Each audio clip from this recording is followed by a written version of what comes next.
Hello दोस्तों, कैसे हैं आप लोग। उम्मीद करते हैं अच्छे होंगे दोस्तों। आज हमारे कुछ व्यूअर जो हैं, हमारे कुछ सब्सक्राइबर हैं, वो जो सवाल किए हुए हैं, इसमें दो आदमी हैं, एक शाहनवाज अहमद साहब है और एक माइंड फॉर एयर करके हैं। उनका नाम नहीं है, उनके चैनल का नाम या यूट्यूब पे उनका नाम यही लिखा हुआ है। तीन दोनों के लिए जो है मैसेज और वीडियो जो है उन लोगों के लिए बना रहा हूँ। बाकी लोगों को भी ये वीडियो बहुत काम का रहेगा, क्योंकि इस वीडियो को आप लोग ज़रूर देखिएगा और एंड तक देखिएगा। और बहुत बड़ा वीडियो नहीं, छोटा सा वीडियो बनाऊंगा आप लोगों के लिए। और जितने भी नए लोग हैं, जितने आने वाले लोग हैं, जो लेबर कैटेगरी में आते हैं, उनके लिए एक मैसेज वीडियो के एंड में छोड़ूंगा, तो आप लोग ज़रूर देखिएगा। और इस वीडियो से आप लोगों को उम्मीद करता हूँ कि बहुत कुछ समझने को मिलेगा, सीखने के लिए मिलेगा। तो चैनल को ज़रूर सब्सक्राइब कीजिएगा मेरे दोस्त, और अपने दोस्तों में शेयर कीजिएगा। वीडियो पे कमेंट और लाइक ज़रूर कीजिएगा। तो हमारे सबसे पहले शाहनवाज अहमद साहब के लिए जो है वो पूछे थे कि मैं फायर वॉचर लेबर का काम क्या होता है और मैं उसमें आ रहा हूँ या आना चाह रहा हूँ। तो शाहनवाज साहब, फायर वॉचर लेबर का काम वही होगा जो एक लेबर करता है। उनको फायर रिलेटेड से जो भी है, मतलब फायर एक्सटिंग्विशर होता है, फायर एक्सटिंग्विशर आप समझ रहे होंगे, फायर एक्सटिंग्विशर हो गया, होस रील हो गया, फायर इक्विपमेंट जो भी होता है।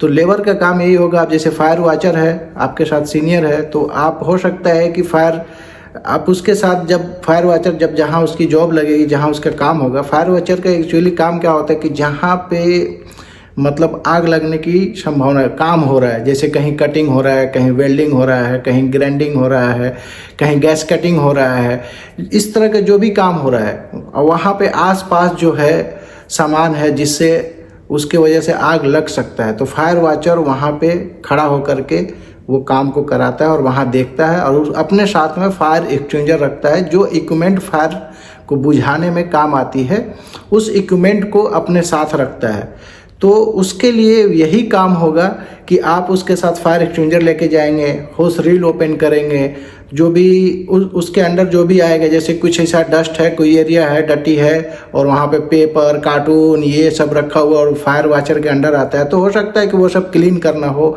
एरिया को क्लियर करना हो। इस तरह का काम फायर वॉचर का रहेगा शाहनवाज भाई। तो फायर वॉचर का काम जो है एक्चुअली यही होता है, फायर वॉचर का काम जो है यही होता है कि उनको जो जहाँ पे काम हो रहा है वहाँ पे वो वहाँ पे खड़ा होकर के फायर एक्सटिंग्विशर लेकर के देखेंगे। तो उसके साथ आपको रहना होगा। फायर लेबर का यही काम होगा। अब उसमें आपको सैलरी क्या मिल रही है और आपके लाइक सूटेबल है, तो फिर आप आइए। तो आप जो है वीडियो में रुके रहिए और एंड में आपको मैसेज देता हूँ। आप ही के लिए नहीं, उन सभी लेबर कैटेगरी के लिए मैसेज देता हूँ जो हमारे वीडियो से शायद उनको कुछ फ़ायदा हो जाए और समझ जाए कि भाई लेबर कैटेगरी के लिए क्या है क्या नहीं। ओके। अब दूसरी बात जो है, हमारे माइंड फॉर एयर भाई वो सवाल किए थे कि मैं सराको से 1 साल पे एग्जिट दिया हूँ तो क्या लगेगा। साहब, आपको आपका एडमिन बताया होगा, बहरहाल नहीं बताया तो मैं आपको बता दूँ कि यहाँ पे बहुत लोग जा चुके हैं। मैं एज ए सुपरवाइजर काम करता हूँ, तो इस तरह का काम मैं देखते रहता हूँ यहाँ पे। तो देखिए, रूल्स, गवर्नमेंट रूल्स भी है और कंपनी का भी रूल्स, सबकी अलग अलग रूल्स होती है, लेकिन गवर्नमेंट रूल्स यही है कि अगर आपका कॉन्ट्रैक्ट 2 साल का होगा और 2 साल से पहले आप 1 साल पे जा रहे हैं, तो किसी भी कॉन्ट्रैक्ट में लिखा रहता है आपका, देखिएगा, तो 1 साल पे अगर जा रहे हैं तो देखिए कंपनी का नियम यही है कि आप अब जा कब रहे हैं, एंड ऑफ हकामा या हकामा में आपका टाइम है, ये भी देखना है। अगर हकामा मान के चलिए, कंपनी अभी तो सराको हकामा 2 साल का रिन्यूअल नहीं कर रहा है, 1 साल का भी रिन्यूअल नहीं कर रहा है, 2 साल का तो करता भी नहीं था, 1 साल का करता था, अभी नहीं कर रहा, 3 महीना 6 महीना ऐसे रिन्यूअल कर रहा है सराको हकामा। तो आप अगर 1 साल पे जा रहे हैं तो देखिए नियम क्या है। नियम ये है कि अगर आप 1 साल पे जाते हैं तो 2 सैलरी आपको देना पड़ेगा। जो आपकी सैलरी है वो 2 सैलरी कंपनी काटेगी। उसके बाद से आपको टिकट खुद लेना होगा।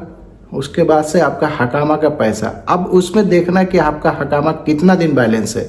अगर आप एंड ऑफ हकामा पे जाते हैं, जैसे अब हकामा आपका फरवरी में खलास है, ख़त्म होने वाला है। आप बोल दिए कंपनी से कि हम भाई रिन्यूअल नहीं करेंगे, हमको जाना है, तो एंड ऑफ हकामा फरवरी में है, तो उसका 20 दिन पहले मतलब 20 दिन का हकामा का पैसा काटेगा। तो आप हर टेक्नीशियन का अलग अलग होता है, तो मान के चलिए 500-700 रियाल आपका हकामा का और 2 आपकी जो बेसिक सैलरी है वो कटेगी, जो सैलरी आपको मिलती है वो कटेगा।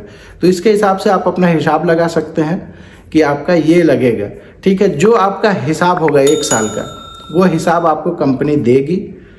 जितना भी आएगा उसमें आपका ज़्यादा कुछ नहीं बनने वाला है, जो भी बनेगा वो हिसाब कर करके आपका काट करके बाकी का जो आपका माइनस में आएगा वो आपको पेमेंट करना होगा कंपनी को। ये रूल्स है। अगर आप 2 साल पे जाते हैं तो आपको सारा चीज़ मिलेगा, लेकिन 1 साल पे जाते हैं तो यही नियम है सराको का। और सराको का नहीं, ये गवर्नमेंट रूल्स है कि 2 महीना का सैलरी आपको देना ही है। अगर कंपनी आपको भेजती है किसी तरह से भी, कंपनी बोलती है कि हम आपको नहीं रखेंगे, आपका सैलरी ज़्यादा है, इस तरह का कोई किसी तरह से भी कंपनी का अगर फॉल्ट है तो आप कंपनी पे क्लेम कर सकते हैं। आपको 2 महीना का सैलरी कंपनी देगा, बाकी जो आपका बेनिफिट है वो देगा, टिकट भी देगा।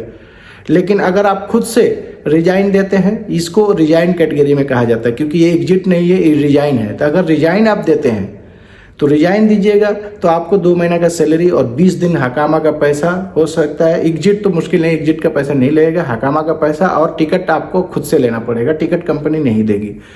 तो आप समझ गए होंगे कि यही रूल्स है और यही लगने वाला है। तो अगर आपका सैलरी 2000 है तो 2 दूना 4000 रियाल वो मानिए, 800-900 हकामा का मानिए, तो 5000 मान लीजिए। उसके बाद से आपका टिकट जो भी लगे 1500 का, तो 5-6 हज़ार रियाल आपका लगने वाला है। अगर सैलरी आपका 1000 है तो 2000 प्लस 1000 हकामा का, मतलब लगभग 1000 रियाल मान के चलिए हकामा का, तो 3000।